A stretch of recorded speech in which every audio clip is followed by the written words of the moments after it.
Hi, it's Lou Manfredini, Ace's home expert, and in this video we're going to show you how to install a dryer heat diverter.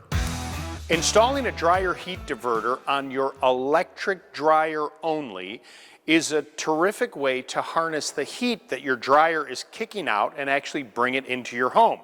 And with these diverters, you have the ability to open or close them depending on when you want that heat to come in. It's as simple as disconnecting your dryer vent at the appropriate spot where you'd want this diverter, typically above your dryer.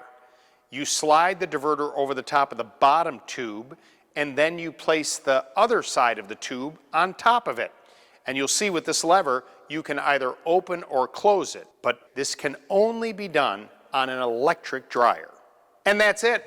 For more information, you can visit us at acehardware.com. Please subscribe to our YouTube channel. Or better yet, stop by your local neighborhood Ace Hardware store, because Ace is the helpful place.